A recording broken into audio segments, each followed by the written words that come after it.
part of what's causing people confusion. They're like, I don't understand. Both sides are saying Allahu Akbar.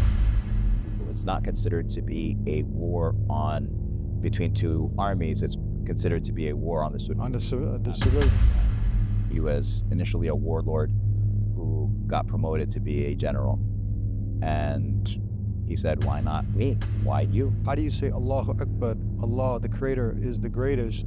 That means that you're supposed to be living according to Islam, but what you're telling me here, you have innocent people's lives who are being taken. When you're talking about millions of people facing famine and acute hunger. Is there any end in sight? What's the situation right now? I don't want Sudan to be a military dictatorship anymore. That experiment of 30 years was a huge failure.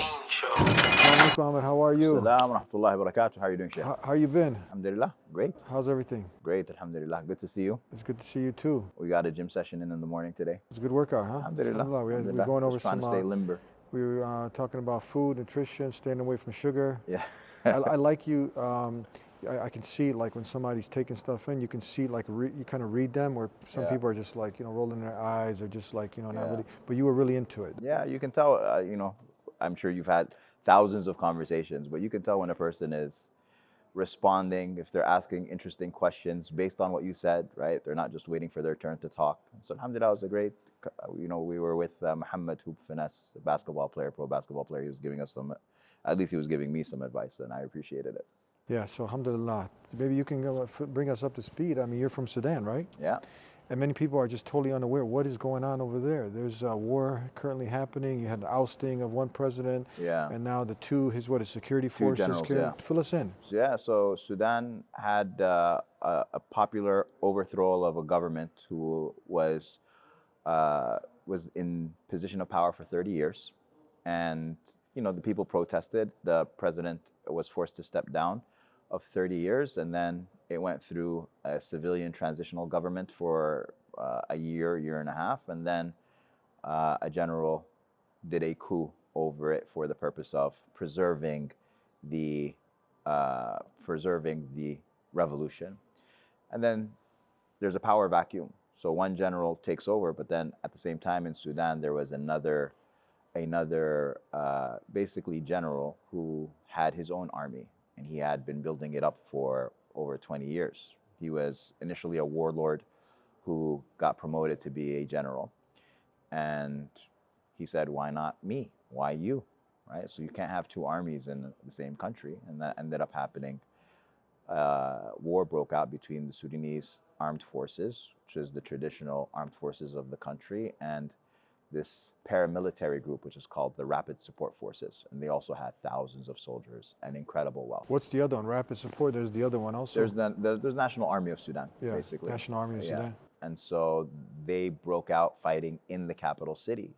Usually the capital city is the last thing that you take, right? That's what you conquer last. But because the preceding government were using this militia, they were using this paramilitary group, they had actually given them bases in the capital city for them to operate. And so you have the capital city with two factions armed to the teeth.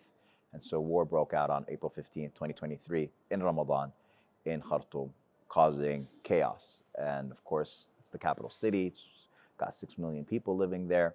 Sudan, the entire country is only around 40 million people. And so it's definitely the biggest city in the country, and people had to fled everywhere.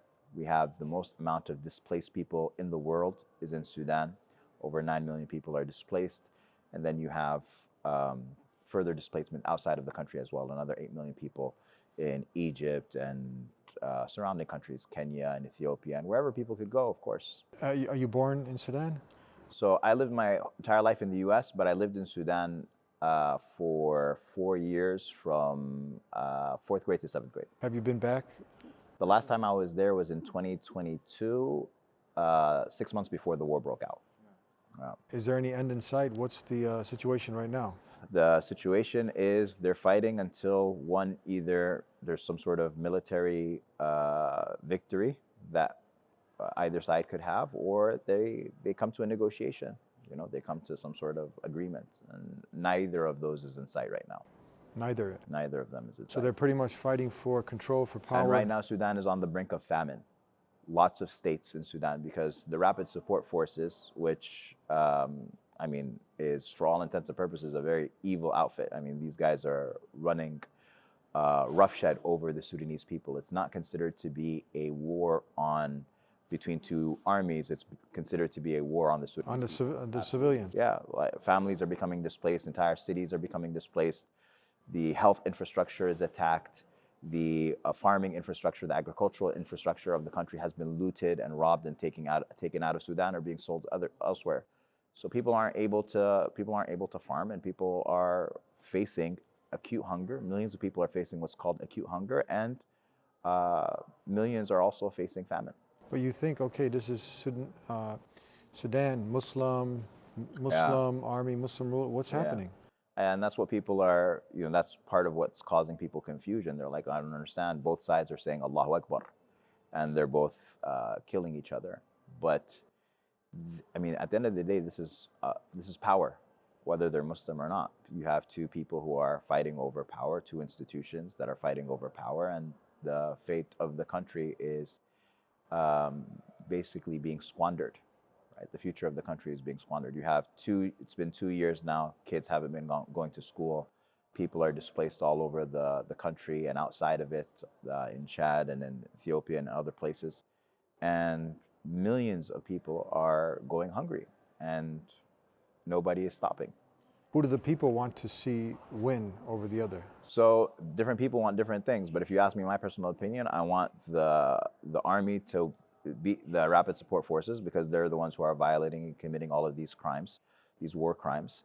And eventually you want the people to win over the army, because you don't want, at least I don't want, Sudan to be a military dictatorship anymore. That experiment of 30 years was a huge failure, in my opinion. It caused incredible damage to Sudan. The country, every year of my life that I would go back to Sudan, it would always be worse. It would never be better. And so the people revolted against that government because they'd had enough. It was too abusive, it was too corrupt, and people wanted something that was better. And so you don't overthrow the army to get another general. People overthrew the army because they wanted the people to lead. How do you say Allahu Akbar, Allah, the Creator, is the greatest? That means that you're supposed to be living according to Islam, but what you're telling me here, you have innocent people's lives who are being taken. How does that get justified? How do you rampage a war on innocent civilians, and you claim, people are claiming that we're Muslim? Yeah, they're Muslim, yeah, and they think that they're doing great work. And one of the things that Sudan's a big country, and for a very long time, much of it has been marginalized, and they don't have infrastructure and they don't have education. There's been aspects of the country that have had war. So I'm sure you remember about Darfur. In 2003, there was a genocide that happened in Darfur, and it was the same general who's now doing what he did in Darfur to the people of Darfur. He's doing it now to the people of Sudan. He's the leader of the RSF. He was used by the president, Ammar al-Bashir, as his arm in Darfur to punish the people of Darfur and to quell the rebellion there. And so 20 years later, those guys have been growing up in war that entire period. They're not going to schools, they're not being educated, they're not being taught Islam, they're not any of that, right? You've got basically ferocious fighters that are coming out from that region. Nobody's invested in them. And so a lot of times we expect like a basic level of Islamic education and etiquette and stuff like that, but if no one gave them that, then what do you expect? You're gonna expect monsters who are gonna come and do monstrous things. Is the country pretty much divided? Is it like 50% of it's taken by one side, this side? Yeah, right now, much yes, of it? about that. Yeah, it's around, you would say, I don't know if it's 50-50, but it's large Somewhere portions. around there. Yeah, it's large portions of the country. The western side is being ruled by the RSF up until like some of the central part of the country, including my part of the country, which is Jazeera. My state is occupied by the RSF, and then the northern part and eastern part of Sudan is still under the control of the traditional government, the army.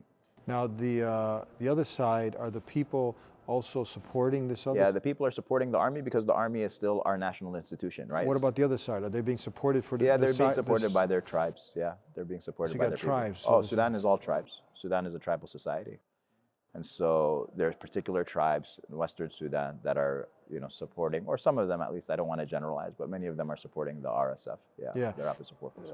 What else should we know before we conclude about this? That's I think important. what we should know is that we should know that, number one, Sudan needs, it's called the Forgotten War. It needs people. And I thank you, Eddie, for bringing up this topic of Sudan.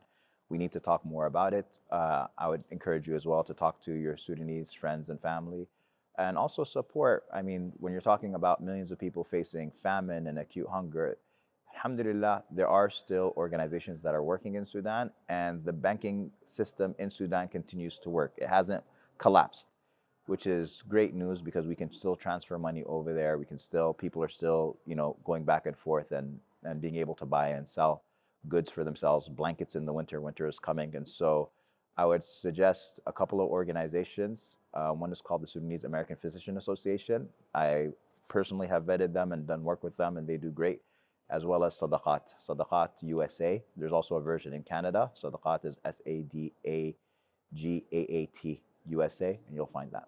All right, Jazakallah khair. Thank you for sharing that with us. My pleasure, Sheikh. Jazakallah khair. All right, Thank you. Assalamu alaikum. Sounds good.